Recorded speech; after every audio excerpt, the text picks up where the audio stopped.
Este es el ministerio Palabras de Amor.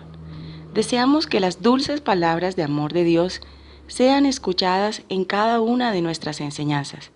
A continuación, escucharás la serie de estudios Y dijo Dios. Bienvenidos.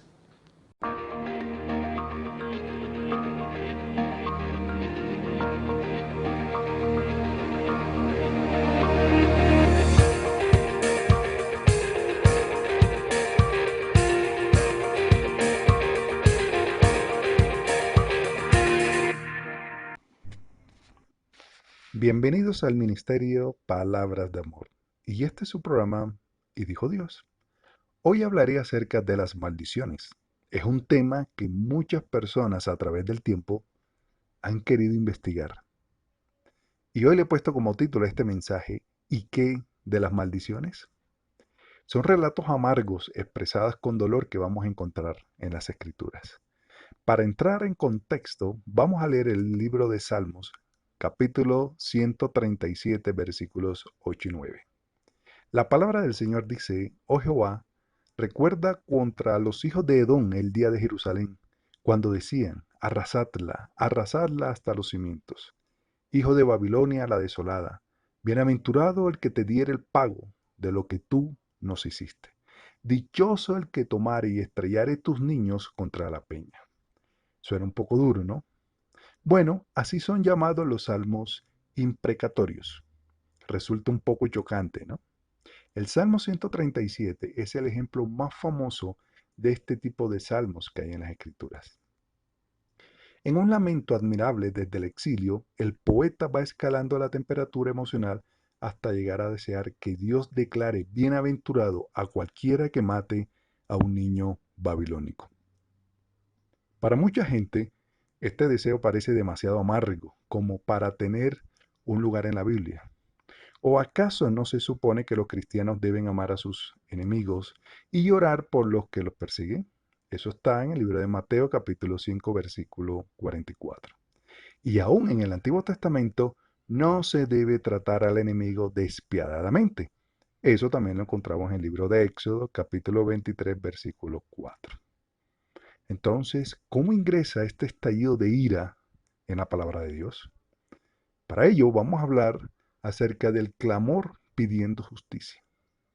Para encontrar una respuesta debemos ir al tribunal, en el que más y más jueces permiten que las víctimas de un crimen den su testimonio previo a la sentencia.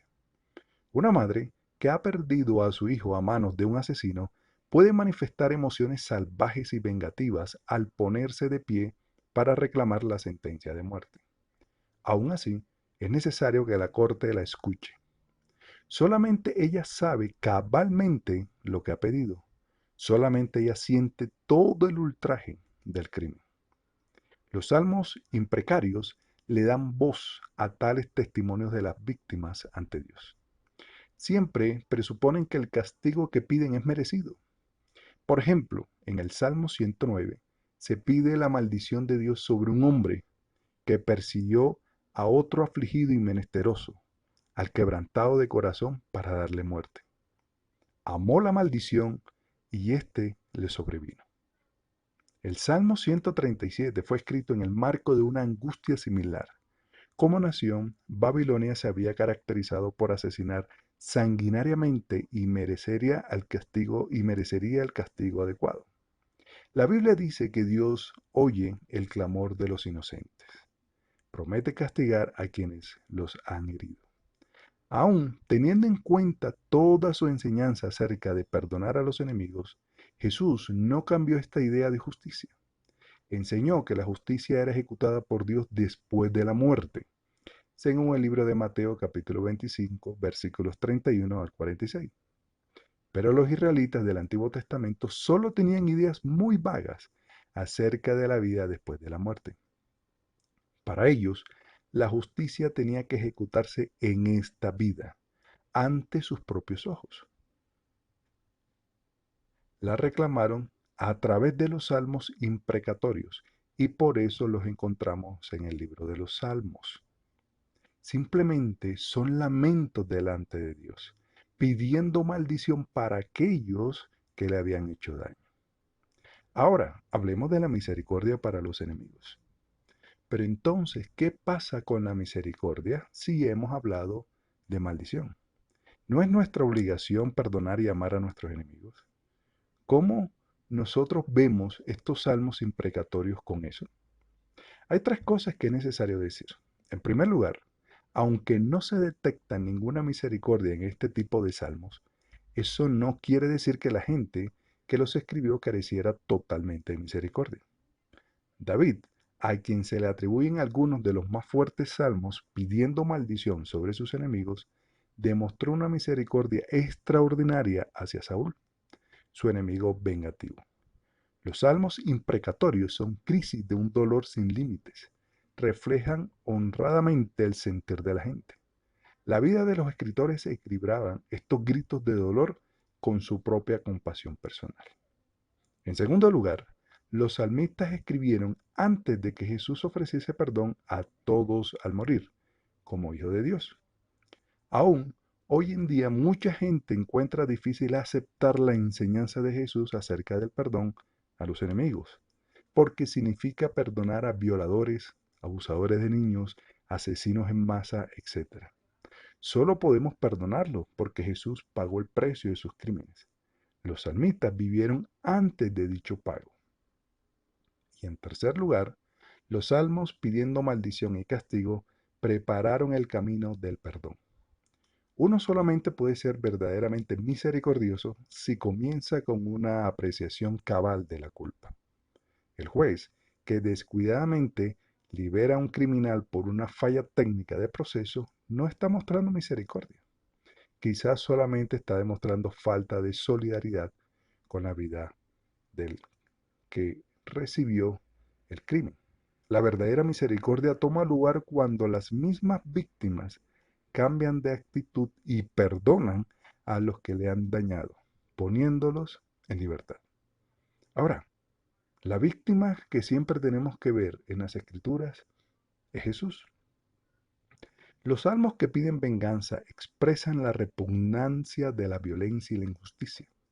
El que no entiende la profundidad de esto no puede entender el perdón de Dios ofreciendo libremente a cualquiera que pida misericordia. Dios no solamente está permitiendo que la gente quede libre impunemente por detalles técnicos, como los jueces. Él oye el clamor de las víctimas y además lo comparte. En Jesús, Dios fue la víctima golpeada, maldecida y ejecutada. Hay que notar que el Nuevo Testamento cita dos de estos salmos imprecarios. Lo hace referirse a la traición perpetrada por Judas contra Jesús. Estos ambos salmos hablan de la amarga injusticia y Jesús sufrió la injusticia más grande. Pero la última palabra viene de los labios de Jesús mismo, donde dice, Padre, perdónalos, porque no saben lo que hacen. Si seguimos el ejemplo de Jesús, no nos animaremos a usar estos clamores de venganza cuando pensamos en nuestros enemigos. Estos salmos no están allí para que nos apropiemos de ellos, como sucede con nosotros. Sin embargo, estos salmos maldicientes nos recuerdan los pesares amargos que mucha gente sufre. Y a la lectura de los mismos debe moverse a luchar a favor de la justicia. Además, nos hacen recordar que debemos perdonar. Es que Dios, al escuchar estos gritos de las víctimas y tras haber sufrido como ellos sufren, perdona. También nosotros podemos hacerlo. Ahora yo te pregunto en este momento, ¿cuál fue la peor injusticia que te ha llegado a tu vida? ¿O que te ha llegado a tocar vivir en carne propia? ¿Te fue imposible perdonar? ¿Todavía tienes ese dolor y esa amargura en tu corazón? ¿Todavía ves a las personas con odio, con rabia, con rencor? ¿Todavía no has podido perdonar? Son preguntas que debemos hacernos porque el único que puede perdonar nuestras culpas es el Señor, pero Él también demanda que nosotros perdonemos a los que nos han ofendido. El perdón es algo divino, es algo que solamente proviene de Dios. Y si tú eres cristiano, Es el momento de ponerte a cuentas con Dios y con los hombres, expresando el perdón y llegando a la reconciliación. Pero si no eres cristiano, es el momento de que aceptes al Señor Jesucristo para que tú puedas experimentar esa paz que sobrepasa todo entendimiento y puedas llegar a perdonar a tu agresor. Amado, espero que esta enseñanza haya sido de bendición para tu vida y que tu corazón pueda experimentar una liberación real por parte de Jesús que tiene el eterno amor. Si ha sido de bendición para ti, por favor, comparte este mensaje. De esa manera podemos llegar a otros con la palabra del Señor. Que Dios te bendiga y que Dios te guarde.